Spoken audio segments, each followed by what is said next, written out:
Veranda's Coaching Institute for Banking and Government Jobs. வரப்போகிற வண்டியெல்லாம் வழிமறிக்கிறது இல்லாமல் அவங்க கிட்ட ஃபைன் அப்படிங்கிற ஒன்று போடாமல் கை நீட்டி காசு வாங்குறாங்க. ரெண்டாவது வந்து பார்த்தீங்கன்னா இன்னைக்கு அவ்வளோ பெரிய பிரச்சனை அங்கே நடந்துட்டு இருந்துச்சு. டிரைவரை கெட்ட வார்த்தையில் பேசியிருக்காங்க. கோவை வடவள்ளி பகுதியை சேர்ந்தவர் ஷர்மிளா. பேருந்து ஓட்டுநராக பிரபலமானவர். இதனிடையே அப்போது ஏற்பட்ட பிரச்சினை காரணமாக ஷர்மிளா பணி நீக்கம் செய்யப்பட்டார். அவருக்கு ஆதரவாகவும் எதிர்ப்பும் இருந்தது.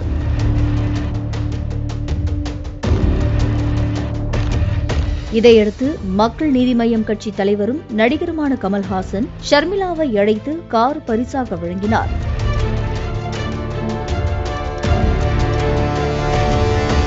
இந்நிலையில் கடந்த 2ஆம் தேதி ஷர்மிளா சத்திரோடு கணபதி அருகே கமல் வழங்கிய காரில் சென்றுள்ளார். அப்போது அங்கு காட்டூர் போக்குவரத்து காவல் உதவி ஆய்வாளர் ராஜேஸ்வரி பணியில் இருந்துள்ளார்.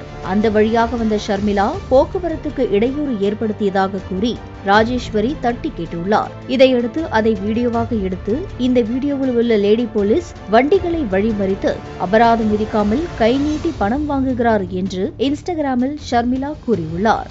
இவர் மீது நடவடிக்கை எடுக்க வேண்டும், இதன் பிறகு இந்த தவறு நடக்கக்கூடாது, இதை அதிகமாக பகிருங்கள் என்றும் ஷர்மிளா தெரிவித்திருந்தார். இந்த வீடியோவில் வர லேடி போலீஸ் வந்து பார்த்தீங்க அப்படின்னா நம்ம டெக்ஸ்டுவல் பாலத்தில் இருப்பாங்க. ஸோ வந்து வரப்போகிற வண்டியெல்லாம் வழிமறிக்கிறது இல்லாமல் அவங்க கிட்ட ஃபைன் அப்படிங்கிற ஒன்று போடாமல் கை நீட்டி காசு வாங்குறாங்க. ரெண்டாவது வந்து பார்த்தீங்கன்னா இன்னைக்கு அவ்வளோ பெரிய பிரச்சனை அங்கே நடந்துட்டு இருந்துச்சு. டிரைவரை கெட்ட வார்த்தையில் பேசியிருக்காங்க. ஸோ யாராக இருந்தாலுமே ரெஸ்பெக்ட் ரொம்ப முக்கியம். ஸோ நம்ம போயிட்டு இவங்க நம்மளை பேசிட்டாங்கன்னு சொல்லிட்டு டேரெக்டாக ஒருத்தரை பார்த்து நம்ம கம்ப்ளைண்ட் பண்ணணும்னா அதுக்கு அலோவ் பண்ண மாட்டாங்க.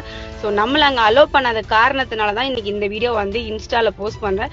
ஸோ இவங்க மேலே ஆக்ஷன் எடுக்கணும் அப்படின்னா மேலதிகாரியால மட்டும்தான் முடியும். இந்த வீடியோ எவ்வளோக்கு எவ்வளோ ஷேர் ஆகுதோ கண்டிப்பா இது மேலதிகாரி வரைக்கும் போகும் அப்படின்னு சொல்லி நம்பி இந்த வீடியோவை இன்ஸ்டால வந்து நான் அப்லோட் பண்றேன். இது குறித்து பெண் போலீஸ் ராஜேஸ்வரி புகார் அளித்ததை அடுத்து ஷர்மிளா மீது 3 பிரிவுகளின் கீழ் வழக்கு பதிவு செய்து போலீஸ் விசாரணை நடத்தி வருகின்றனர். Veranda's Coaching Institute for Banking and Government Jobs.